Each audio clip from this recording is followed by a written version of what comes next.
अस्सलाम वालेकुम। आज हमने फंक्शनल ग्रुप्स के बारे में पढ़ना है। तो फंक्शनल ग्रुप जो है ये ऑर्गेनिक कंपाउंड का एक इम्पॉर्टेंट पार्ट होता है जो कि उसके केमिकल प्रॉपर्टीज़ को कंट्रोल करता है। फॉर एग्जांपल ये नीचे एक कंपाउंड है जिसका नाम है पेंटानॉल। ठीक है, इसको ज़रा देखें। आप देख सकते हैं कि इसके टू पार्ट्स है। एक पार्ट को हम कहते हैं पैसिव पार्ट और एक है एक्टिव पार्ट।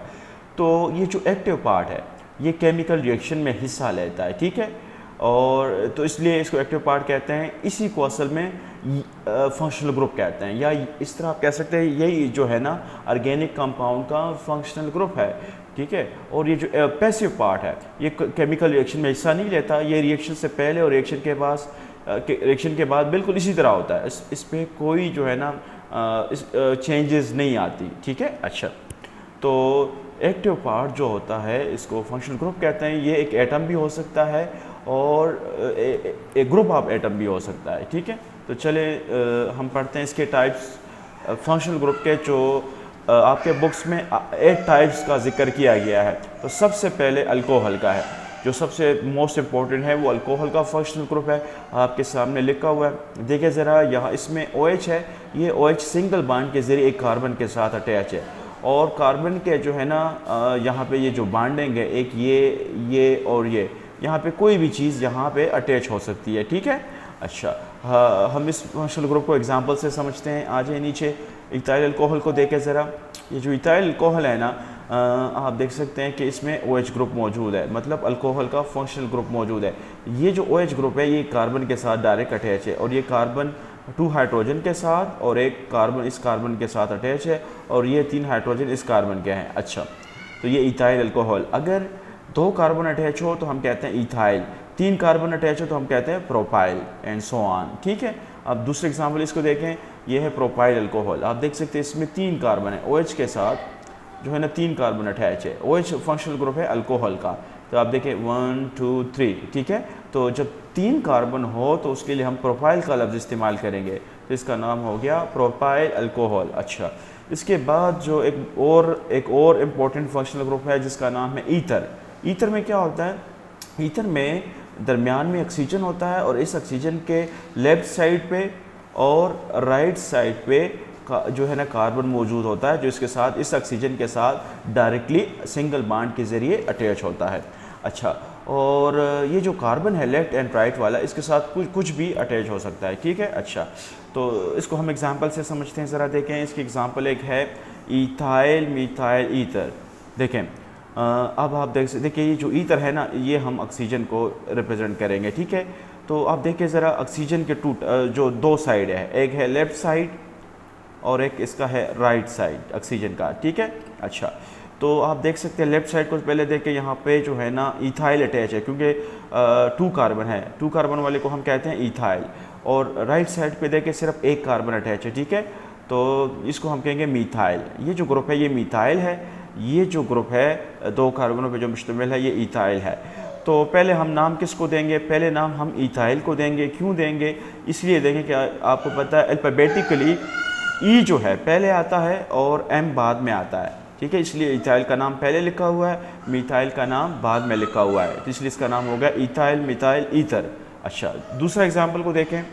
ये आगे ऑक्सीजन और इसके दोनों साइडों पे लेफ़्ट एंड राइट साइड पे सेम ग्रुप अटैच है। ठीक है, इथाइल ग्रुप अटैच है। यहाँ पे भी लेफ़्ट साइड पे भी इथाइल ग्रुप अटैच है, और राइट साइड पे भी इथाइल ग्रुप अटैच है। ठीक है,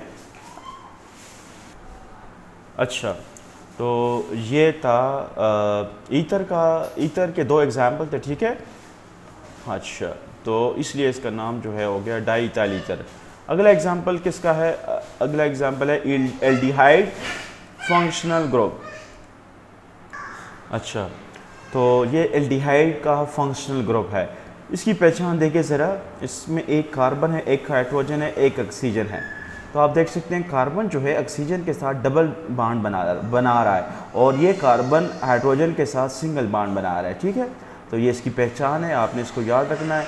ये हमेशा एक साइड पे होगा, या लेफ़्ट साइड पे होगा या राइट साइड पे, दरमियान में नहीं होगा। ठीक है, अच्छा, तो देखिए ज़रा, सबसे पहले इसका जो एग्ज़ाम्पल है वो है हमारे, अच्छा, एथानॉल को अगर आप देखें, एथानॉल ये आप देख सकते हैं ये इसका फंक्शनल ग्रुप हो गया और इसके साथ जो है एक ही कार्बन मज़ीद अटैच है, देखें ये वाला कार्बन, ठीक है। तो टोटल हो गए 2 कार्बन, ठीक है। टोटल इस ऑर्गेनिक कंपाउंड में टोटल 2 कार्बन है, तो इसलिए यहाँ पे जो है ना ईद का लफ्ज़ इस्तेमाल हुआ है। अच्छा, आपको पता है जब एल्डिहाइड का फंक्शनल ग्रुप मौजूद हो तो फिर आपने क्या करना है, देखिए ज़रा 2 कार्बन वाले को हम कहते हैं ईथेन, ठीक है। आपने क्या करना है, इस ई को हटा दे और एल्डिहाइड का जो एल है ना, एल, ये वाला जो एल है इसको पे यहाँ पे लगा देंगे आप ए और ये एल, तो ये हो गया इसका नाम एथानॉल, ठीक है। अच्छा, इसी तरह प्रोपानॉल को देखें ज़रा, इसमें ये एल्डिहाइड का फंक्शनल ग्रुप है और इसके साथ 2 मज़ीद कार्बन अटैच है, ठीक है। तो टोटल हो गए 3 कार्बन, तो 3 कार्बन वाले को हम कहते हैं प्रोपेन, प्रोपेन, और इसका आप ई हटा देंगे, साथ में ए एल लगा दें, तो ये हो गया प्रोपानॉल, ठीक है। अच्छा, इसके बाद जो है कीटोन का फंक्शनल ग्रुप है, इसमें क्या है, इसमें आप देख सकते हैं जो कार्बन है वो डबल बॉन्ड ऑक्सीजन के साथ, डबल बॉन्ड के ज़रिए ऑक्सीजन के साथ अटैच है और कार्बन के लेफ़्ट और राइट साइड पे जो है क्या है, डायरेक्ट जो है ना दूसरे कार्बन मौजूद है, ठीक है। एक कार्बन है वो डबल बॉन्ड के ज़रिए ऑक्सीजन के साथ जुड़ा है और उसके लेफ़्ट एंड राइट साइड पे कार्बन अटैच है और उन कार्बनों के साथ कुछ भी अटैच हो सकता है, ठीक है। तो ये कीटोन का फंक्शनल ग्रुप है, ठीक है। अच्छा, अब इसको हम इसकी एग्जांपल देख लेते हैं, तो ज़रा देखें, सबसे पहले है प्रोपानोन, ठीक है। प्रोपानोन आप देख सकते हैं प्रोपेन से निकला है, प्रोपेन में 3 कार्बन होते हैं, आप देख सकते हैं इसमें भी 3 कार्बन है। तो आप देखिए यहाँ पे ये कुछ इस तरह है कि कार्बन है डबल बॉन्ड विद ऑक्सीजन, इस तरफ भी एक कार्बन है, इस तरफ भी एक कार्बन है और बाकी क्या है, हाइड्रोजन है। बाकी अगर आप देखें ना तो सारे के सारे इस तरह के हाइड्रोजन अटैच है, ठीक है, इस तरह, जिसको कंडेंस हालत में लिखा गया है, ठीक है। तो 3 कार्बन है तो इसको प्रोपानोन कहते हैं। प्रोपेन है ना, 3 कार्बन आप सबको पता है, उसको कहते हैं प्रोपेन। तो प्रोपेन का ई हटाएं और जो कीटोन का ओन है, ये जो कीटोन लफ्ज़ है इसका ये जो ओन है ये आप लेंगे और यहाँ पे अटैच कर देंगे, तो अटैच करने के बाद इसका नाम हो गया प्रोपानोन, ठीक है। अच्छा, दूसरा एग्जाम्पल इसका देख लें, दूसरा एग्जाम्पल है ब्यूटानोन, ठीक है। ब्यूटेन से निकला है, उसमें 4 कार्बन होंगे। अब देखें ज़रा इसको कि 1 2 3 4 कार्बन है ना। तो और आप देखें ज़रा कार्बन के लेफ़्ट साइड में 1 कार्बन अटैच है, कार्बन के राइट साइड में 2 कार्बन अटैच है, तो टोटल हो गए 4 कार्बन। तो इसको हम नाम देंगे ब्यूटानोन, ठीक है, ब्यूटानोन। अच्छा, इसको आप इस तरह भी लिख सकते हैं, इसकी जो है आप इसको इस तरह भी लिख सकते हैं, ये दोनों बिल्कुल सेम है अगर आप, ठीक है। अच्छा, ब्यूटानोन के बाद जो एक और इम्पोर्टेंट फंक्शनल ग्रुप है जिसको हम कहते हैं कार्बोक्सिलिक फंक्शनल ग्रुप, जो ऑर्गेनिक एसिड है उसका ऑर्गेनिक एसिड का फंक्शनल ग्रुप है। ये ऑर्गेनिक का जो एसिड होता है, ऑर्गेनिक एसिड, उसमें ये फंक्शनल ग्रुप पाया जाता है। देखिए ज़रा इसमें उसी तरह कार्बन जो है, कार्बन वो डबल बॉन्ड के ज़रिए ऑक्सीजन के साथ अटैच है, लेकिन अब क्या है, इसके एक राइट साइड पे OH ग्रुप अटैच है, ठीक है, इसके राइट साइड पे OH ग्रुप अटैच है। और अब ठीक है, अब ये हो गई कार्बोक्सिलिक एसिड का फंक्शनल ग्रुप है, इसकी इस साइड पे आप बेशुमार कार्बन लगा सकते हैं, ठीक है, इस साइड पे। तो आ जाएँ इसकी एग्जांपल हम देख लेते हैं। सबसे पहले अगर आप क्या करते हैं, ये है कार्बोक्सिलिक का फंक्शनल ग्रुप है, इसकी अगर आप 1 कार्बन अटैच करते हैं तो टोटल कार्बन हो जाते हैं 2, तो ठीक है, 2 वाले को हम कहते हैं इथेन कहते हैं। आप देख सकते हैं अगर 2 कार्बन अटैच हो तो उस ऑर्गेनिक कंपाउंड को हम इथेन कहते हैं। अब ई हटाएं इसका और आपने क्या करना है, जो कार्बोक्सिलिक एसिड का जो फंक्शनल ग्रुप है, ठीक है, उसमें आपने क्या करना है, O लगाना है, I लगाना है और C लगाना है और साथ में एसिड का वर्ड लगाना है, तो ये हो गया एथानोइक एसिड, ठीक है। अच्छा, दूसरी एग्जांपल इसकी देख लें, प्रोपानोइक एसिड। इसमें आप देख सकते हैं ये है कार्बोक्सिलिक फंक्शनल ग्रुप और 2 मज़ीद कार्बन अटैच है, टोटल कार्बन हो गए 3 कार्बन, तो इसका नाम हो गया प्रोपानोइक एसिड, प्रोपेन से प्रोपानोइक एसिड। अच्छा, अब छठे नंबर पर एस्टर्स है। एस्टर्स जो फंक्शनल ग्रुप है ये कार्बोक्सिलिक एसिड से ही बनते हैं और अल्कोहल से बनते हैं। तो इसमें क्या है, इसमें आप देख सकते हैं कि देखिए इसका ये वाला जो पार्ट है, ये सारा पार्ट ये कार्बोक्सिलिक का जो फंक्शनल ग्रुप है वहाँ से आता है। ठीक है, जब भी ऑर्गेनिक एसिड, ठीक है, ऑर्गेनिक एसिड रिएक्ट करता है अल्कोहल के साथ तो ऐसे रिजल्ट के तौर पर एस्टर बनता है। ठीक है, एस्टर बनता है। तो इसका ये वाला जो पार्ट है, ये वाला पार्ट ये कहाँ से आता है, ये ऑर्गेनिक एसिड से आता है, और ये वाला जो पार्ट है ये अल्कोहल से आता है। ठीक है, तो हम इसके दो पार्ट होते हैं, हमने इसको जो है ना दो नाम देने हैं। पहले इस वाले पार्ट को नाम देंगे, उसके बाद इस वाले पार्ट को नाम देंगे। तो चलिए इसको एग्जांपल से समझते हैं। देखिए ज़रा, मैंने क्या कहा, इसके टू पार्ट होते हैं, इसको यूँ इंसर्कल कर दें, एक ये पार्ट और एक ये पार्ट। ये तो आपको पता है ये सिंपल मीथाइल है। ठीक है, ये तो मीथाइल ग्रुप है। इथाइल भी हो सकता है, मीथाइल भी हो सकता है, प्रोपाइल भी हो सकता है। ठीक है, मुख्तलिफ हो सकते हैं। तो चूँकि अब एक कार्बन है, एक कार्बन वाले को हम कहते हैं मीथाइल। और इस दूसरे पार्ट को देखें ज़रा, इस वाले पार्ट को देखें, इसमें कितने कार्बन हैं, इसमें जनाब 2 कार्बन है। 2 कार्बन को हम कहते हैं ईथेन। ठीक है, तो जब ईथेन हो उसमें 2 हाइड्रोजन अटैच हो, एक यहाँ पे डबल बॉन्ड के ज़रिए और एक सिंगल बॉन्ड के ज़रिए अटैच हो, तो फिर हम क्या करते हैं, फिर हम ईथेन के साथ उसका ई हटा देंगे और OATE लगा देंगे। देखिए ज़रा, ईथेन का वर्ड जो है ना, ईथेन, इसका ई हटा देंगे तो साथ में O और ATE लगा देंगे। ठीक है, तो ये हो जाएगा एथानोएट। ठीक है, अगर 3 कार्बन हो तो फिर प्रोपानोएट, अगर 4 कार्बन हो तो ब्यूटानोएट। ठीक है, ब्यूटानोएट, पेंटानोएट एंड सो ऑन। ठीक है, तो हमने एस्टर के केस में क्या करना है, इसके 2 पार्ट बनाने हैं। राइट वाले पार्ट को पहले नाम दें, आपने इसी तरह इसको इंसर्कल करें और फिर उसके बाद इसको नाम दें, और उस ठीक है, और फिर उसके बाद लेफ्ट वाले जो बड़ा पार्ट है उसको नाम दें। ठीक है, तो जितने कार्बन उसमें मौजूद है वो अल्केन लिख दें और साथ में 8 का लफ्ज़ लिख दें, ओ लिख दें और 8 का लफ्ज़ लिख दें। ठीक है, तो ये आपका एस्टर्स जो है ना उसका नाम बन जाएगा। अच्छा, एक और एग्जांपल देख ले ज़रा। ठीक है, ये देखिए ज़रा, ये सिर्फ समझाने के लिए कि ये देखें, ये इसका एक पार्ट राइट वाला पार्ट, इसको पहले नाम दूंगा मैं, और इसका जो लेफ़्ट पार्ट है ये इसको बाद में नाम दूंगा। तो सबसे पहले राइट वाले को देता हूँ। ये वाला पार्ट जो है इसमें जो आप देख सकते हैं 2 कार्बन है सिर्फ, तो ये हो गया इथाइल, इथाइल हो गया। अच्छा, अब दूसरे पार्ट पे आ जाएं, कार्बन की तादाद गिने, 1 2 3 4 कार्बन है, आप सबको पता है। 4 वाले को हम कहते हैं ब्यूटेन।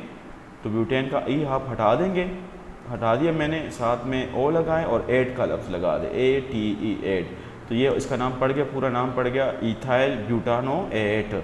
ठीक है, अच्छा, तो ये इसकी कुछ एग्जांपल है, इसको इस तरह नाम देते हैं। अच्छा, अगला है अमाइन का फंक्शनल ग्रुप।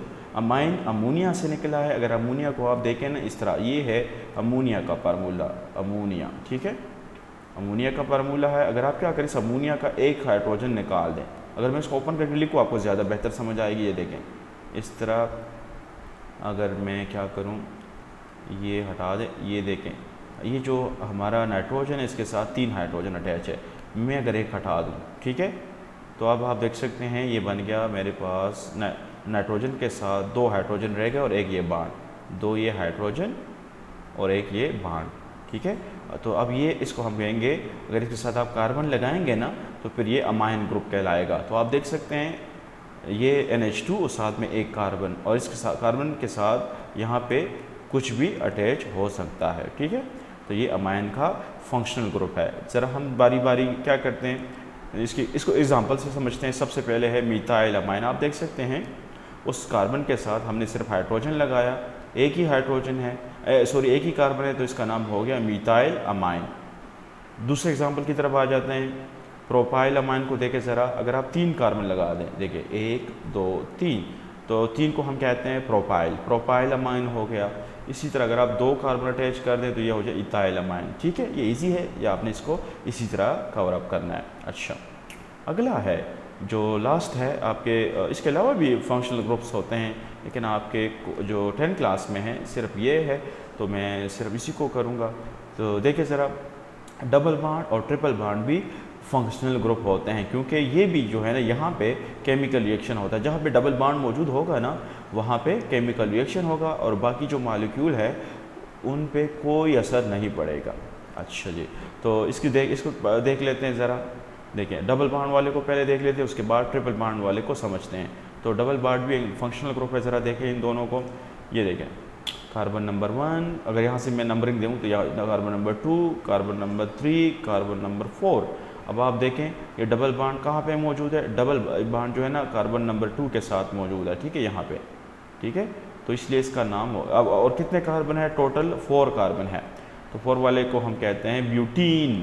आपको पता है ब्यूटीन इसलिए कहते हैं कि डबल बॉन्ड मौजूद है, ठीक है। ब्यूटेन क्यों नहीं कहते, इसलिए नहीं कहते कि उसमें ब्यूटेन में तमाम बॉन्ड जो है ना सिंगल होते हैं। अच्छा, तो और आप देख ये 2 कहाँ से आया, ये 2 जो है ना ये डबल बॉन्ड की पोजीशन को जाहिर करता है। पोजीशन ऑफ डबल बॉन्ड, ये जो 2 है ना ये असल में डबल बॉन्ड की पोजीशन को जाहिर करता है। पोजीशन ऑफ डबल बॉन्ड को जाहिर करता है डबल बॉन्ड, ठीक है। इस तरह नीचे को देखें, ज़रा आ जाए, नीचे आ जाए। इसको 1 ब्यूटीन को देखें, इसमें भी इसी तरह 4 कार्बन है। तो जब इसको नंबरिंग में देता हूँ, ये देखें, नंबरिंग आपने वहाँ से देनी है जहाँ डबल बॉन्ड जल्दी आ जाए, ठीक है, जल्दी आए कि डबल बॉन्ड को कम से कम नंबर मिले, ठीक है। तो वो ताकि वो जो है ना जल्दी आ जाए, तो इसलिए मैंने यहाँ से नंबरिंग दी है। आपने भी यहाँ से देना, वहाँ दूसरे से लेफ़्ट साइड से देंगे तो गलत हो जाएगा। जहाँ डबल बॉन्ड मौजूद है उस साइड से पहले नंबरिंग दे। अच्छा, तो अब इसका आप देख सकते हैं पहले कार्बन के साथ जो है ना डबल बॉन्ड मौजूद है, तो इसलिए ये 1 जो है ना ये जाहिर करता है कि ये जो पहला कार्बन है ना उसके बाद डबल बॉन्ड स्टार्ट हो जाता है। मतलब पहले कार्बन के साथ डबल बॉन्ड है, तो इसलिए इसका नाम हो गया 1 ब्यूटीन। वहाँ पे 2 ब्यूटीन क्यों था और यहाँ पे 1 ब्यूटीन क्यों है, आपने इसके ऊपर सोचना है। अच्छा जी, अब आ जाएँ ट्रिपल बॉन्ड की तरफ। तो ट्रिपल बॉन्ड वाले को अल्काइन कहते हैं, आपको पता है अल्काइन, ठीक है। तो अल्काइन का जो YNE है ये वर्ड हम लेंगे, ठीक है। अच्छा, देखिए ज़रा शुरू करते हैं 2 ब्यूटाइन। इस तरह इसको नंबरिंग दे, जहाँ से आप नंबरिंग देंगे ना तो दूसरा नंबर कार्बन पे ट्रिपल बॉन्ड मौजूद होगा। ये जो 2 है ये ट्रिपल बॉन्ड की पोजीशन को जाहिर कर रहा है, ठीक है। तो वो जो है दूसरे नंबर कार्बन पे ट्रिपल बॉन्ड मौजूद है, तो लिहाजा इसका नाम हो गया 2 ब्यूटाइन। अब 1 ब्यूटाइन को ज़रा देखें। 1 ब्यूटाइन जो है ना कार्बन नंबर 1 पे जो है ना ट्रिपल बॉन्ड मौजूद है, इसलिए उसका नाम हो गया 1 ब्यूटाइन, ठीक है। तो ये छोटा सा टॉपिक था, इम्पोर्टेंट बहुत ज़्यादा है, ठीक है, आपने इसको देखना है, ठीक है। और फिर भी कोई सवाल है तो मैं हाजिर हूँ।